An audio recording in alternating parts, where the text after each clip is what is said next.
On the 7th day of Vlogmas, I present to you things that I wish I knew before I started reselling.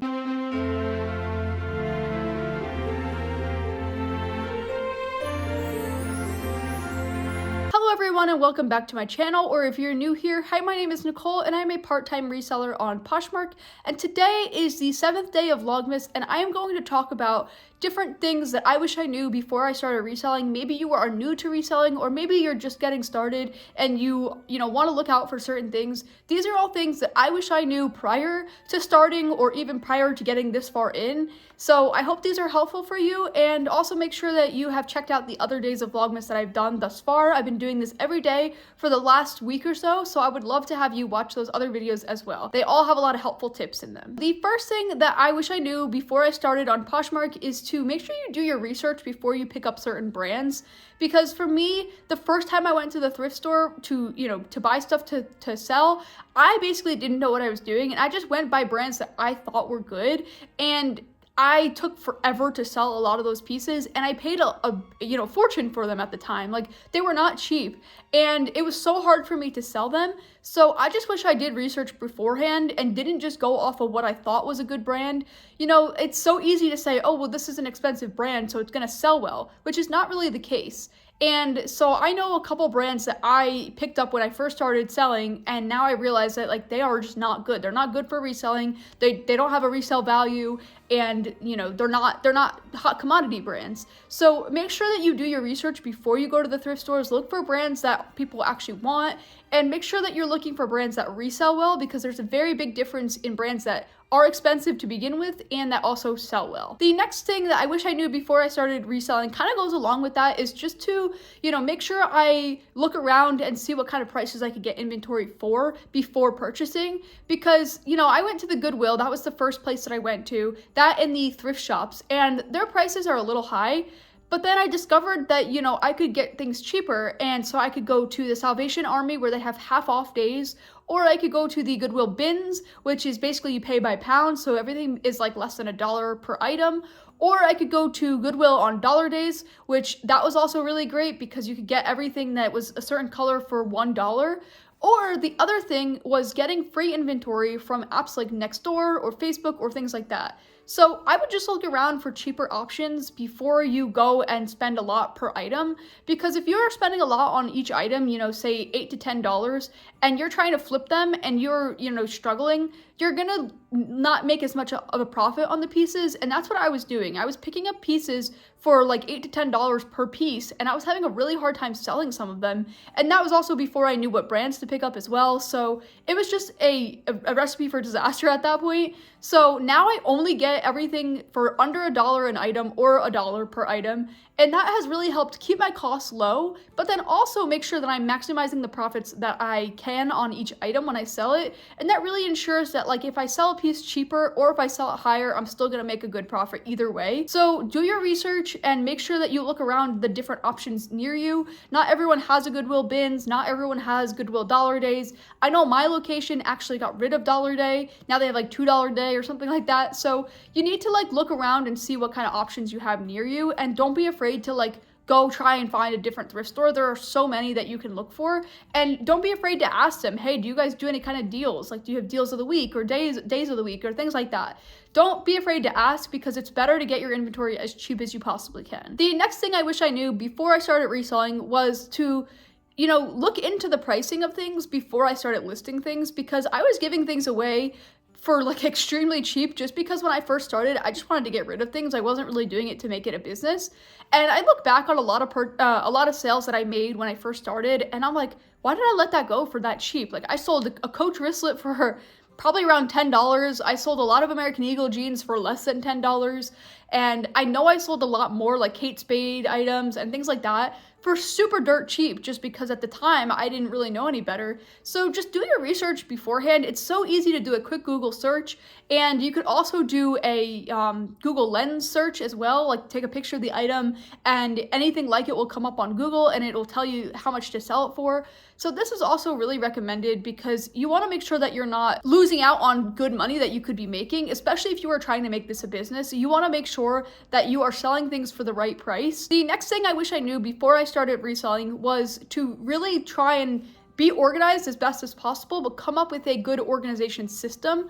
Otherwise, you're gonna get so disoriented with all of your inventory everywhere, and it's gonna get crazy and it's gonna get overwhelming. And then you're gonna lose pieces, and then you're gonna have to cancel orders.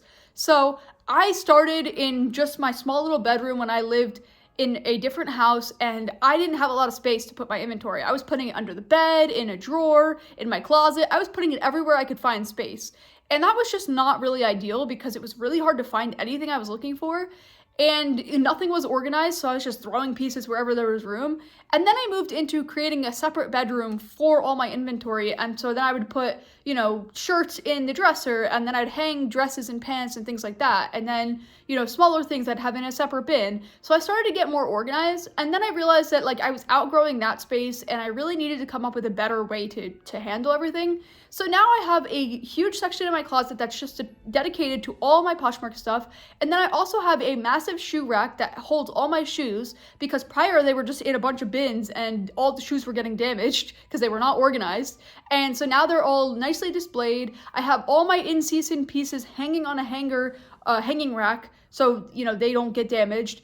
And then I also have a lot of stuff in my closet that's organized by category and size and color, things like that. So it just makes it really easy to find pieces, because the amount of times I used to have to cancel orders because I couldn't find the piece was too high, and nobody likes that. And also canceling orders is really bad for your Poshmark closet, so don't do that.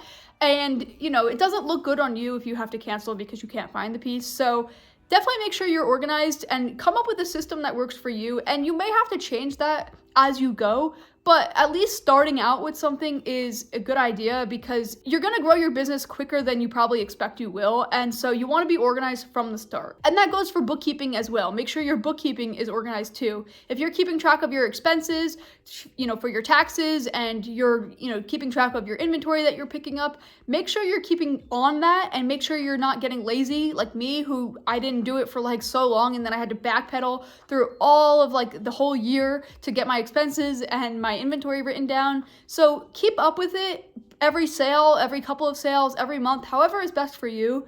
But be organized, because you don't want to come to do your taxes and then not be able to find your receipts that you need for your expenses, or, you know, your inventory stuff. Like, you want to be as organized as possible. And I started keeping track in an Excel spreadsheet of all my expenses, all my inventory, what's sold when, all this stuff, and it makes it really easy for me to file my taxes at the end of the year. Okay, and the last one I'm going to cover in this video, and then I will move into some vlog clips of me packaging up some sales. The last one is that you just can't please everyone no matter how hard you try. So just do your best and be professional, and that's all you can really do. There are going to be people that don't like your item for whatever reason. There's going to be people that are picky about the smallest little things. There's going to be people that are rude to you, that lowball you, and that are still not going to be happy no matter what you do, even if you give them the item for basically free. And that's just the reality of it. And unfortunately, that is kind of the, you know, part of the job of just selling things. You're going to get people that are unhappy. You're going to get people that complain about stupid things that they don't need to complain about, or that are out of your control.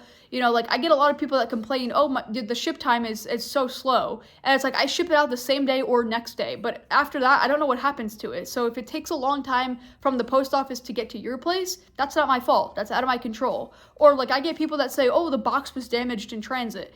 Again, out of my control. I have no control once it leaves my house. And also, when I package it up really nicely.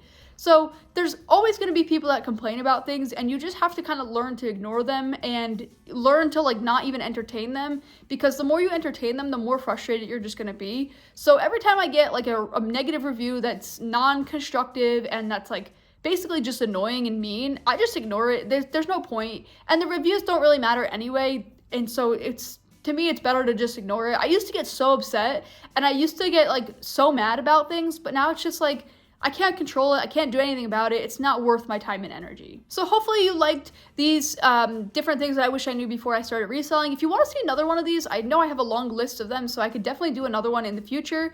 But let's do our recap of Vlogmas so far. So on the 7th day of Vlogmas, I present to you some things I wish I knew before I started reselling. On the 6th day of Vlogmas, I presented to you the most game-changing thing you could do for your Poshmark closet to increase your sales. On the 5th day of Vlogmas, I presented presented to you a step-by-step tutorial on how to go live on Poshmark. On the 4th day of Vlogmas, I presented to you some tips on how to do your first live show on Poshmark and different things that you could do to prepare. On the 3rd day of Poshmark, I presented to you some listing tips and description tips and photographing tips to help you really make your listings as good as possible to have the most success with them. On the 2nd day of Vlogmas, I presented to you the new feature update that Poshmark has put out about the search and discoverability. They're trying to make the search better, so hopefully this makes a big difference for a lot of us. And on the 1st day of Vlogmas, I presented to you some tips on how to increase your sales on Poshmark. If you want to see another Vlogmas day, you could click either one of these two here, or you can watch the playlist that I have of all the videos so far,